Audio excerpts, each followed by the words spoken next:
Welcome to 20 Metre Restart Agree to Disagree Rugby League podcast. I'm Hoonz. I'm Nick. And we would like to say good morning. All right, results from the weekend. You got the Canberra Raiders just went down to the Panthers 23-22. Rabbitohs just got up over the Titans 18-16. Warriors dominating Manly 34-14. Roosters just over the Knights 18-16. Parramatta 20-14 over North Queensland. The Sharks 24-16 over the West Tigers.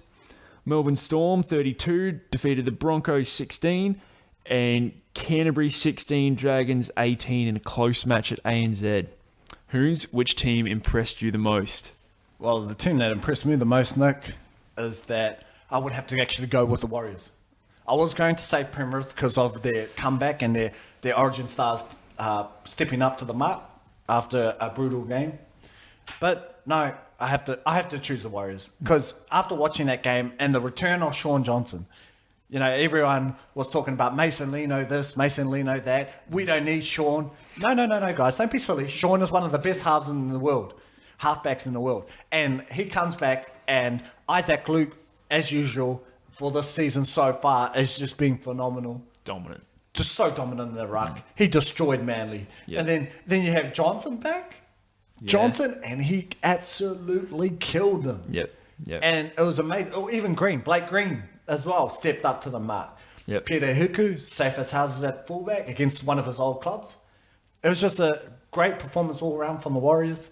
I really enjoyed them, man. Nick? Yeah, 6 unanswered tries the Warriors had. Was it? I think it was 34 unanswered points. Or, 32, I think. Or 34 unanswered. No, it was 34. All of their points were scored unanswered. That's impressive. Yeah. Who impressed you the most, Nick? You know, I don't think we've ever done a losing team for this, but I would have to go Newcastle. Agreed. I see why. Yeah, I think they really stepped up to a Roosters side who feeling confident. They're playing the Knights without Mitchell Pearce, and Kalen Ponga really stepped up, really lifted his game. Phenomenal. Some of his passing was just phenomenal. His ankle break on Tedesco was highlight reels. It was impressive to see, and to go down by 2 points. It was a misconversion, the difference, wasn't it? So I mean, you know, power to him. Well done. Well done. 18-16 to a strong Roosters side. With Origin stars all back. Latrell there, Tedesco there. True. You know, it was a pretty one-man performance though. Ponga with 12 of the 16 points. But nonetheless, still very impressive from the Knights. He is. Just to keep it that close against such a confident Roosters side, I was really impressed. Are you impressed with Ponga? I am. I was skeptical at the start of the season. I think I wanted to see him under the pump a little bit, as opposed to just, you know, doing what Tedesco did for the Tigers, you know, standing out in a pretty low-ranked team. But he's proving himself against high-ranked teams. Yep. I.e. the Roosters. So, no, he's really impressing me. He is, man. He's so impressive, dude. Yeah. I just love him, man. He's probably my favourite young player in the game. Him and Cleary. I think those two guys... They've got a lot of potential. They have the potential to become the next generation champs. They've got the makings. Yep. So, no doubt. Yeah. He's a phenomenal player. Yep. All right, well, moving on to our first topic of discussion, and bit of a sad one. Peter Wallace announced his retirement from the game after a knee injury. I think it's taken him out for the rest of the season, an ACL. And he's just said, look, he's been battling the knee injury for a few years and doesn't want to play anymore. So, what are your thoughts on that? It's pretty shocking, man. It sucks. It comes with the territory, though, when you play rugby league. You know, injuries can happen, and just reoccurring injuries, and it's just part and parcel of the game. But Peter Wallace, you know, they really had a good shot at probably winning the premiership this year, Penrith. Yep. Especially him being as captain. Yep. And it's just he was dynamic for them at hooker. Oh, I yeah. think his move to hooker just revolutionised his game again. But I hope everything goes well for Peter Wallace. I think highly of him. I think he's been a pretty solid player and former Origin player as well. Yep. For Penrith and obviously the Broncos, your team. He wasn't there for a good era for us, so I don't hold him in the highest of regards. But no, I do think he's a very solid player, and it is disappointing to see him leave the game, especially when he's captain of a team that's looking at a possible premiership. Yeah. It actually, Phil Gould announced that the last 2 years, Peter Wallace has played without an ACL in his knee, just without one Wow. for 2 years. Wow. Tough, man. That's tough. He played 50 minutes in a game with a torn ACL. Oh, stop it. So, Stop I mean... it. That's excruciating. That just speaks to his character, doesn't it? Yeah. I mean, power to him. A He leader. may not have had the most successful career with medals and rings, but I mean, I'm disappointed to see him go. He's a credit to the game. He spent a few years with the Bronx. I remember watching him play with Broncos, especially with Darren Lockyer there. Yep. It really helped his game, playing with a great champion. As it would. An immortal. Yep. Future immortal. Yep. And Darren Lockyer. And he had some outstanding games for the Broncos. That's hence why he was selected for Origin. So, all power to Peter Wallace and hope his journey goes well. Yeah, best of luck to him. Next up, Todd Greenberg has announced an ease up on the referees' crackdown. He said he's actually instructed referees not to nitpick and to find a better balance. So, what are your thoughts on that? About time, Todd Greenberg. About 14 weeks too late. But not even that though. He was the first one to really say, "Oh, we're going to crack down," and now he's changing his mind to, he's putting it all back on the referees to stop nitpicking. I'm like, dude, you're the CEO of the NRL. Yeah. You were in support of it, and now you're trying to put the blame back on the referees. Take some responsibility. Take Yep. some responsibility. Yep. You're the reason why there's a lot of fans that fans are driving away from our great game, the game that we love, the greatest game of all, rugby league. But I'm glad finally that something's happening because it's just been killing our game, Nick. What's your thoughts too, man? I think it was important to give it a crack at least. I think in order to clean up the game and to make it, the cleanest it could possibly be, we did need to try it. But, after 4 or 5 rounds, you could tell, okay, this isn't working. There's really no point, right? And they didn't. It took them 3 times as long as that before they realised this isn't working. Yeah, we're halfway through the season. After it's already done the damage. Yeah, exactly. So, I mean, it's a little late, but at least he's done it. Finally. Better late than never. Moving on again. I don't know any more to add to that. Just wanted to bring that up. Yeah, that's it. Yeah, I got nothing. Big thing for the Bulldogs. Moses Mbai, possibly looking at a mid-season move to the Tigers. So, what are your thoughts on that? Where do you see that going? Mate, I think that's right. I think that Moses Mbai knows the Tigers are still in hunt for the 8, and he wants to back a winning horse rather than stay with the horse that's going to lose miserably. Can you blame him? I don't blame him. Actually, That's what Mitchell Moses did last year with Parramatta, making it. But no, I think it's a huge loss for the Bulldogs if he does do the mid-season swap. I think actually I look at that. I think it's great. Actually, I think it's great for the game when they do mid-season signings and they move clubs. I think it creates that little bit of a spice. Yep. Interesting developments that are happening in the NRL where a player moves to another club. I think that would be actually it would be great for the Tigers to get probably someone that's an attacking weapon. As opposed to Josh Reynolds, he has not impressed me so far this season. Josh Reynolds. Well, outshined by the great Benji Marshall. Although to be fair, and by at fullback, that would no doubt strengthen the Tigers lineup. Exactly. But once again, I wouldn't be opposed to him at utility. I didn't mind him as a 5/8 or as a halfback. Yeah, I wouldn't. Yeah, no, I would actually put Mbai in fullback. I think put him Fullback. on. He's already been playing NRL this season anyway, so it's not like he's out of sync or No. no fitness. He's aware of the competition. That's right. So and I think Ivan Tura will bring the best out of him. Yeah. Your thoughts as well? No doubt. Well, he has to announce it in the next few weeks. Okay. Yeah, that's true. By June 30. So we'll find out soon enough. I wouldn't blame him if he did. Nah. Bulldogs are struggling, and not only that, he's been kicked out because of their salary cap issues. You know, which is a really poor reflection on the club's management. And to want to disassociate yourself with that, I don't see an issue with that at all. I say, you know, good idea. You wouldn't want to hang around there too long. Especially, as you said, you know, if they're losing.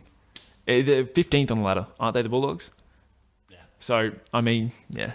I don't blame him at all. I think it's a very, very fair decision. He hasn't obviously announced anything. He hasn't said, I'm going to the Tigers mid-season, or I'm going to stay at the Bulldogs. He refused to make a decisive comment on it. But nonetheless, just bring it to a final point now. I just wanted to add this. I've just seen this. Simon Mannering, Ben Madalino, and Russell Packer all retiring from international football for New Zealand. None of them playing. Yeah. They've pulled the pin. You're kidding me.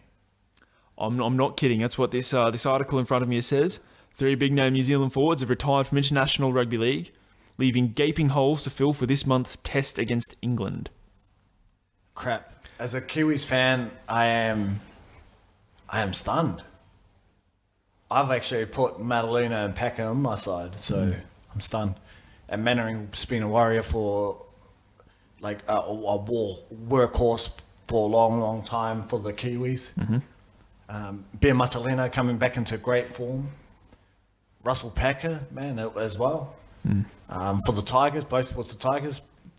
Dude, I'm stunned, man. That's breaking news for me. Yep. We've lost, that's 3 experienced players that we've just lost. Especially Mannering, who's a big experience, big game guy who's won a World Cup. Just a workhorse. 4 nations with the Kiwis. The Anzac Test, he was the captain when we won in 2015. So he's a winner. He knows how to win for the Kiwis. Yep. Ben Martolino as well. He's been there and won it. Yep. Russell Packer, not as probably as old as those guys in terms of international footy, because those guys just been phenomenal, Ben Martolino and Simon Mannering. But man, big loss for the Kiwis. I think we have the talent to cover Simon Mannering, but I think our front row, Missing Madalino and Packer. well, Madalino and Packer, but Jesse Bromwich has just gone down in their Storm game, which I was upset about badly because the Kiwis are playing England. Yep. And I can't wait to talk about that next week on our podcast about the England Kiwis test. Yep. But England are definitely going to know as favourites now. I think, to me, what it sounds like from Simon Mannering anyway is the trip to the United States for the game. In a statement, he said, and this is, I quote, "The idea of taking a test to the United States is really exciting for the game, but I think it's a good time for younger players to be given every opportunity. I was honoured to wear the Kiwi jersey every time, and it's been a huge privilege having the chance to play alongside so many outstanding players." So, great statement, nice, simple, to the point. But to me, reading between the lines there, I sort of see taking a test to the United States is exciting for the game, but I should give others an opportunity. That to me kind of seems like he doesn't want to make the trip. I don't think he's too old to be playing international footy. I think he's still got a few good years left in him, especially with his sort of playing style. No doubt he could keep going. So what would you say to that? He has a lot of injury problems later in his career, which is happening now. But reading that statement, I think he does. First of all, I think he's genuine. I think he wants the young guys to step up. Second of all, I think he's retiring properly. Really? I think that finally I think he knows that his body is starting. It's not as young as it once was. Because he is old now. He's 31. 31 years old, playing for a long, long time, man. Long time for the Warriors. So he's been there since, like 05. Yep. Yeah, something like that. Like I said, workhorse, warhorse, whatever you want to call him. He's been a warrior for the Kiwis and for the Warriors in terms of the NRL. So, he's been there for such a long time, and all power to him. He'll be one of the greatest Kiwi players of all time as well. So yeah, Madaleno's retirement. He hasn't released a statement or anything as of this point, but it is believed to be he wants to spend more time with his family. Which, come on, Mutts, man. To me, once again, sounds like the travelling is an issue. Sounds like travelling to the United States is just not worth it for his game of rugby league. That's what that sounds like to me. Am I wrong? Is that unreasonable for me to think? It sounds like that this Denver test it's just out of the way, Yep. It's one of those games where you're like, really, guys? Man, Yeah. just play in New Zealand. What's the point? Yeah. Why are you playing over in Denver? I get the idea. They want to grow the game. You've got to spread the game. Yep. And I think the fact that that it's two quality sides, but the quality has been diminished because of injuries that has happened in the NRL, especially on the Kiwi side of things. Yep. We've lost so many good players. Benji Marshall's gone down. Yep. Kieran Foran's down. Yep. Roger Tuivasa-Sheck and Sean Johnson may not be going because they're still under injury clouds. Yep. Isaac Luke will probably be one that's going. But, and then you look at our forward pack that's been decimated. Yep. Now, decimated, but dude, if England loses to us over in Denver, that's embarrassing for them. Yep. Because they made the World Cup final last year. Yep. We were the embarrassments of the World Cups, as in terms of the Kiwis. Yep. And now your team's even weaker than what it was Yeah, then. exactly. Because we just don't have the players. We don't even have the halves. Who's going to be... What, Cody Nikorima and Tamari Martin? Well, I think Martin's been playing well for the Cowboys. Martin hasn't been horrible, no. He's earned a spot. But you look at those two, you're like, yeah, okay, they're good players, but they're not Benji. No. Benji not Benji. Or Kieran Foran or Sean. No. You look at those three, I think that they're talented players. They might get better and better as time grows. Times wear on. But yeah, dude, man, huge losses for the Kiwis. In terms of the forward pack as well, so... That's my thoughts. Packer himself, the eligibility was under question because of his criminal record.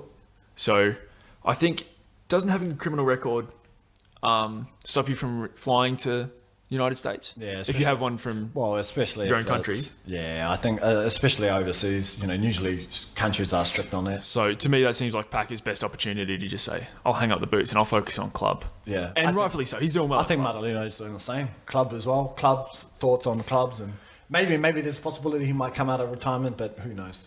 And there's no evidence of any club putting pressure on the players either. No, I think this is their decision. I agree. They've been around for a long time too, these guys. Well, especially Martinelli and Matt. They're old enough to make their own decisions. Yeah. All right. Well, I think that sums up my talking points. Do you have any you wanted to add? No, I just think it's time to get on to the tips. The tips. All right. Well, first tip, Thursday the 14th, Parramatta Eels taking on South Sydney Rabbitohs. Hoonz, who have you got at ANZ Stadium? Easy, man. I'm going for the upset. I'm going for the... Heck no, I'm not going for the... Couldn't even say that with a straight face. The Rabbitohs, man. The Rabbitohs. Yeah. The Bunnies. Yeah. Glory to South Sydney. No, Bunnies have been impressive, man. Yeah, they have. They've won without their origin stars. That's how good they are. Yeah. That's how good they have been. Yep. So, yeah, Bunnies. Fair enough. Next match, Cowboys versus the Warriors. 1300 Smile Stadium. Look, I tipped the Cowboys last week, and they lost to the Wooden Spooners. So there is no way I'm going to back them against a strong team like the Warriors. No chance in hell. So I'm sorry, Hoonz, but I'm going to have to back the Warriors in that one. Friday night. Heart says Cowboys, head says Warriors. Yep. Because the Warriors are so impressive. Oh, last week they destroyed Manly. They found it. They're back in their mojo. Yeah, man. So yeah, heart Cowboys though, guys. Let's not get it twisted. I will be tipping them. Next game on Friday night. Now this is a tough tip, so I'm glad I've thrown this one your way. Damn it. It is the Roosters taking on the Panthers at Allianz Stadium. Who have you got, Hoonz? Panthers. That was very quick. You sure you don't want to think about it? No, I think the Panthers, if you look head to head, I feel like the Roosters have just scraped wins. Where the Panthers won, they did scrape through to win at the back end of Canberra. But you look at the key guys that were there, Regan Campbell-Gillard, Maloney and Cleary, they just came off origin. Mm-hmm. With the week's rest, They'll be ready for the Roosters. I think that their backline's great. Dean Whare, one of the best centres in the competition. Yep. He is phenomenal. Scored the try to get them back in the game with fantastic ball movement from the Panthers. But, I rate Dean Whare because of his defence too. If Inglis is praising this guy, then Latrell Mitchell has no shot. Okay. Yep. Big call, but very confident. So Panthers, I will mate. back you on that. I know you're going to be tipping the Panthers. Yeah, I couldn't tip against them, but you seem very quick with it. Yeah, I'm not as decided as that. I've been impressed with the Panthers. That's Okay, why. fair enough. Please don't disappoint me, Panthers. Next match, Saturday, 16th of June. The Bulldogs take on the Titans at Belmore Sports Ground. I don't want to tip either of these teams. Both of them have let me down every time I've tipped them this year. That's actually a hard tip too. I haven't tipped either of them since about round 3 or 4. So I will probably have to go the Bulldogs. Ooh, big call. Big call, I know, but Sure, you don't want to change that pick. the way they performed against the Dragons, although looking at it, 16-18, they lost to the Dragons and Titans lost to the Rabbitohs 16-18. So last week's performance isn't really giving me much to work with. But no, I think the Bulldogs will pull it off. I think they have to. Are you going home ground advantage? Oh, that's a big factor, yeah. But at the same time, Jared Wallace just disappointed me for Queensland, so I'm in no means a position to support him right now. So no, gonna have to go the Bulldog. Joe, he was impressive, but No, not Origin. he built a platform. He's got something to work with. Yeah. He's earned his jersey again. Yes. He hasn't cemented his spot for the rest of his life, but he's earned another jersey. Yep. To me. So anyway, sorry, Bulldogs. I'll go for that one. Okay, Bulldogs. I'll let you take the next two, if that's all right with you. Yep, sounds We've great. got Wynn Stadium, St. George taking on Manly. Who have you got? Oh, that's an easy one for me, man. It is a pretty easy one. Thank goodness, because it's not a hard tip, guys. But Dragons. Okay. Oh, they should win at home. Yeah. No, it's It'll a be fortress. If they lose to Manly, honestly, because people think that they're the premiership favourites, I don't. I see flaws in them. Yep. I actually think the Panthers are the favourites for me. Yep. Yep. But if they lose to Manly at home, embarrassing. And No that doubt. would screw up my tipping. That would screw up our tipping. It would screw up our tipping. Dragons tip. Sorry, Yeah. Dragon tip. All good. Next match. Once again, this is you. Shark Park, Saturday night. Cronulla versus Brisbane. This is a tough tip. Even ignoring my bias, this is a tough tip. This is one of those games. This is another tough tip. Oh man, bloody heck. Yeah. I get two tough tips. Unlucky. You know what? This is what I'm going to go for. Broncos. Oh, my man. Broncos. You know why? You know why I tip Broncos? Because let's be honest, the Sharks have not looked impressive At against all. better sides. Yeah. So they what? You beat Raiders? Who hasn't beat the Raiders? You beat the mid-teens, Yep. mediocre sides, and you think you're great? No. I think the Broncos will be a challenge. Did just beat the Tigers last week, though, the Sharks. If that changes your decision. Tigers again, they're the same. They're going in downhill. that mediocre. Yep. And they had no Benji Marshall, the Tigers. Yep. They lost them. So Yep. so that's why they beat them. Let's be honest. Benji playing. Okay. Yep. Would have been a much I think- closer game, no doubt. Broncos for the win. Broncos. Nick. Okay. For you, man. Thanks, Hoonz. All right, so I'm taking the next two. Yep. Next two. Last two is yours. So Newcastle versus Melbourne, Sunday afternoon at McDonald Jones Stadium. I'm going to have to go Melbourne, aren't I? I don't really need to explain that. No, it's still without Mitchell Pearce. Storm looking pretty impressive last week. Still not at their best, but looking impressive. If Kalen pulls off this upset, oh my goodness. Considering he couldn't do it on his own against the Roosters, I don't think he can do it on his own against the Storm. Nah. But I'm just saying, if he the pulls scenes this off, if he does. dude, if he pulls this off, he's an Origin. Okay, yeah, fair enough. And then last match at Campbelltown, Sunday afternoon. West Tigers take on Canberra. This is a tough tip actually, Nick. Because I'm feeling Benji's this out. is tough. That's it. Benji's out. Benji's out, yeah. He's out for like 8 weeks or 6 weeks or something. Yeah, they're in trouble with the Tigers, but I still don't think the Raiders have shown enough to beat them at any point in this season. I think the Raiders have just been such a disappointing side. Yeah, I agree. To choke a lead like that last week against the Panthers. I think Leipana's out too anyway. Oh no, that nullifies it. Yeah. Yeah. So it's not to top me, I mean, yes, Tigers without Benji, but Josh Reynolds can play 5'8". Oh, he should be able to. Yeah. He's on big money. Yeah. So, I mean, it's not like you're throwing a rookie player in that role. You're throwing an experienced player into that 5'8" role. So, yes, he's no Benji, but he can beat a weak Raiders side, no doubt. Yep. So, what? So, just to review our tips. Rabbitohs. Yep. Cowboys. No. Rabbitohs. Warriors. Yep. Panthers. Bulldogs. Dragons. Yep. Broncos. Yep. Storm. Yep. Tigers. Yep. Okay. Those are the 8. All right. Feeling pretty good about that. Yeah, man. Feeling pretty confident. Except the Cowboys Warriors, but I understand. Thank But you. yeah, I think that's us, man. I think that's us. Yeah, I think great. we're wrapping up. Yeah. All right. We'd like to say thank you to our supporters. Keep on listening. I'm Hoonz. I'm Nick. Us signing off.